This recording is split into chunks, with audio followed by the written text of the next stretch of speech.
नमस्ते छात्रों, मैं ज्योति यादव। आज हम आपकी पाठ्य पुस्तक वसंत भाग 2 से पाठ 2 दादी माँ इस पाठ के शब्दार्थ, प्रस्तावना और प्रश्नोत्तर पर चर्चा करने जा रहे हैं। चर्चा करने से पहले हम दादी माँ इस पाठ की रिवीजन कर लेते हैं, इसकी पुनरावृत्ति कर लेते हैं कि जो लेखक है शिव प्रसाद सिंह, वे अपनी प्यारी दादी माँ के बारे में हमें कौन कौन सी बातें बताना चाहते हैं, जो बचपन की बातें उन्हें याद आ रही है। तो चलिए हम देखते हैं पाठ का सार।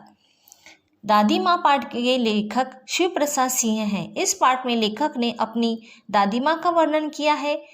जो ये दादी माँ है, ये उनकी ही दादी माँ नहीं थी, बल्कि वो पूरे गांव की दादी माँ थी। गांव के किसी भी घर में कुछ भी छोटा बड़ा किसी भी प्रकार का कोई भी कार्यक्रम करना होता था तो वे लोग दादी माँ से सलाह मशवरा करते थे। दादी माँ उनके गांव की मुखिया बन जाया करती थी। ऐसे इस समय गांव में किसी प्रकार का सुख दुख हो तो दादी माँ वहाँ दौड़ कर जाया करती थी, उनकी मदद किया करती थी। लेखक ने अब तक बहुत तरह के सुख दुख देखे थे, परंतु जरा सी कठिनाई पड़ते ही उन्हें अपनी प्यारी दादी माँ की याद आ जाती थी। जैसे बारिश के दिनों में क्या होता है कि दूसरे खेतों में से पानी बहकर आता है।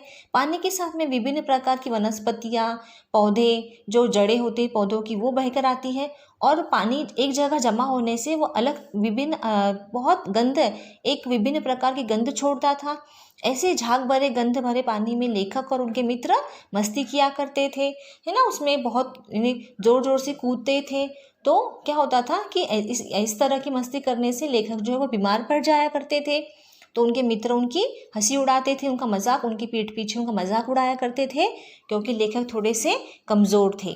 और इस समय क्या होता था, जब वो बीमार पड़ जाते थे तो उनकी जो दादी माँ है वो उनकी बहुत देखरेख करती थी, उन्हें लाड़ प्यार करती थी।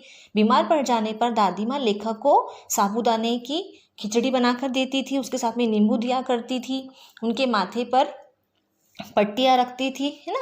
जो गीली पट्टी रखी थी बार बार उनका माथा, उनका पेट छूकर देखा करती थी कि लेखक का जो बुखार है वो कम हुआ है या नहीं हुआ है, उनकी तबीयत कैसी है। ये सारी देखभाल वो किया करती थी। तो लेखक हमें ये भी बताना चाहते हैं कि उनकी प्यारी दादी माँ उन्हें उनकी कितनी देखरेख करती थी। उसके बाद हम देखते हैं किशन भैया की शादी की बात। जब लेखक बीमार थे और वो अपने किशन भैया की शादी में नहीं जा पाए थे तो दादी माँ ने किस तरह से सभी औरतों से उन्हें छुपाकर सुला दिया था आंगन में। और जब किसी एक औरत ने गांव की उन्हें देख लिया कि कोई यहाँ पे सोया है, ओढ़कर सोया है, तो वो चिल्लाने लगी। तो दादी माँ के पीछे लेखक जाकर खड़े हो गए ताकि दादी माँ उन्हें सपोर्ट करे, दादी माँ उन्हें बचा ले उन औरतों से, उन औरतों की बातों से, है ना। उसके बाद में हम देखते हैं दादी माँ ने अपने जीवन में बहुत सुख दुख देखे थे। कब जीवन का चक्र उल्टा पड़ जाए यह दादी माँ जानती थी। दादा के अचानक मृत्यु हो जाने से, जो लेखक के दादा थे उनकी मृत्यु हो चुकी थी, और इस तरह से अचानक से मृत्यु हो जाने से दादी माँ जो है वो उदास रहने लगी थी। उनकी मृत्यु पर पिताजी और दादी माँ को उनका शुभ चिंतक बताने वालों की कमी नहीं थी। इन्हीं शुभ चिंतकों के कारण घर की स्थिति बिगड़ गई थी। दादी माँ के मना करने पर दादाजी के श्राद्ध पर पिताजी ने बहुत खर्चा किया। जो उनका श्राद्ध किया था उस पर उन्होंने बहुत खर्चा किया था, और खर्चा जो किया था, जो पैसे लाए थे वो किसी से उधार लेकर आए थे। और दादी माँ ने, जो दादाजी ने अपनी दादी माँ को कंगन दिए थे, दादी माँ ने वो कंगन उनके लेखक के पिताजी को दिए थे, ताकि जो उन्होंने किसी से पैसे उधार लाए हैं तो वो उनका जो कर्ज है वो चुका दे। इस तरह से ये बातें भी उन्हें याद आती है। लेखक के आगे से दादी माँ की आकृति धुंधली हो जाती है। लेखक देखते हैं कि दादी माँ एक कमरे में बैठी है, दिया लगाकर, एक संदूक के ऊपर दिया लगा है, संदूक की नहीं पेटी के ऊपर, और वो रो रही है। उन्हें अपने जो उनके दादा थे, लेखक के दादा दादी की जो पति थे, उनकी याद आ रही थी। और लेखक जब उन्हें पूछते हैं कि दादी माँ आपको क्या हुआ, आप क्यों रो रही है, तो दादी माँ बात को पलटा देती है, उन्हें जवाब नहीं देती है। तो अच्छी तरह से समझ लेते, लेखक उनकी दादी माँ को बहुत अच्छी तरह से समझते थे। और आखिरी में होता यह है कि उसके हाथ में किशन भैया का पत्र था। लेखक को एक पत्र मिलता है, और वो पत्र किसका था, किशन भैया का। और उस पत्र में क्या लिखा था कि दादी माँ नहीं रही। लेखक को इस समाचार पर विश्वास नहीं हो रहा था। लेखक हमें अपनी पिछली बातें, बचपन की बातें बता रहे हैं, और बताते बताते उन्होंने ये भी बताया कि जब वो बातें याद कर रहे थे बचपन की, तो उनके हाथ में एक पत्र था, और पत्र उनके भैया ने, उनके बड़े भैया ने, किशन भैया ने भेजा था।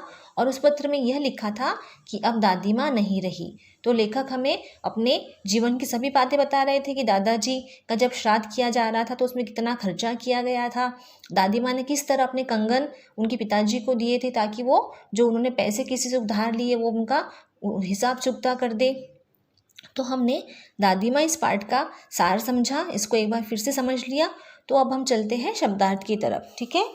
तो इसमें पहला शब्द है प्रतिकूल, जो अनुकूल ना हो। क्वार का महीना, अश्विन का महीना, सिवान बहाव, घेऊर, बन, प्याज, मोथा, इन तीनों का अर्थ होता है खेतों में उगने वाली घास। जो खेतों में घास उगती है ये उनके नाम है। हुडक, हुड़हुड़ी के साथ लगने वाली ठंड। साबू, साबूदाना। स्नेह सने, प्रेम से भरे हुए। सग्न, अभी अभी। आंचल, साड़ी का पल्लू। अदृश्य, जो न दिखे। हांडी, घड़ा। छाल, छिलका। सरसाम, कपकपी के साथ आने वाला बुखार। विषुचिका, हैजा, चेचक, संक्रमण रोग। गिलाफ, तकिए की खोल। बाहरी निकसार, बाहर निकलने का मार्ग। निस्तार, विदाई। उरीन, ऋण मुक्त। दालान, आंगन, परिसर, आंगन या परिसर। आपत्ति, विरोध, परेशानी। ब्रह्मा, भगवान। अभयदान, जीवनदान। कुकुरमुत्ते, बिना पानी से कहीं भी उगने वाला पौधा। व्यय, खर्च। पछुआ, पश्चिम से आने वाली तेज हवा। पाले की शीत, जाड़े की शीत। सहजकर, संभालकर। विलीन, गायब। पाखे, पंख। धूमिल, अधमिटी, बोझिल। अब हम देखते हैं प्रस्तावना। प्रस्तुत प्रश्न शिव प्रसाद सिंह द्वारा लिखित दादी माँ इस कहानी से लिया गया है। प्रश्न पहला है, लेखक को अपनी दादी माँ की याद के साथ साथ बचपन की और किन किन बातों की याद आ जाती है। इस प्रश्न का उत्तर है, लेखक को अपनी दादी माँ की याद के साथ साथ बचपन में गांव के किनारे झाग भरे जलाशयों में नहाना, ज्वर से पीड़ित होना, विवाह की रात को औरतों का अभिनय करना आदि बातें याद आती है। प्रश्न 2 है, दादाजी की मृत्यु के बाद लेखक के घर की आर्थिक स्थिति खराब क्यों हो गई थी। उत्तर है, लेखक के दादाजी की मृत्यु के बाद दादाजी के मुंह में राम और बगल में छुरी रखने वाले दोस्तों ने सारी संपत्ति को धीरे धीरे चट कर लिया। लेखक के पिताजी ने दादाजी के श्राद्ध पर कर्ज लेकर बहुत अधिक धन खर्च किया, जिसके कारण कर्ज बढ़ता गया और घर की आर्थिक स्थिति खराब होती चली गई। प्रश्न 3 है, दादी माँ के स्वभाव का कौन सा पक्ष आपको सबसे अच्छा लगता है और क्यों। उत्तर है, दादी माँ स्वभाव से बहुत ही दयालु थी। उन्होंने रामी की चाची पर जो कर्ज था उसे माफ़ कर दिया, साथ ही बेटी की शादी पर खर्च करने के लिए 10 रुपये और दिए। उनके स्वभाव की यह दया भावना मुझे अच्छी लगी। हमने इसके प्रश्न और उत्तर पर चर्चा की है। इसके बाद हम देखते हैं इस पाठ से संबंधित मुहावरे। पहला मुहावरा है, मुंह में राम बगल में छुरी। ऊपर से मित्रता मन में शत्रुता। दूसरा है, घर सिर पर उठा लेना, शोर मचाकर सबको परेशान कर देना। नाक रगड़ना, बड़ी दीनता से प्रार्थना करना। जग हंसाई होना, बदनामी होना। ठीक है, धन्यवाद।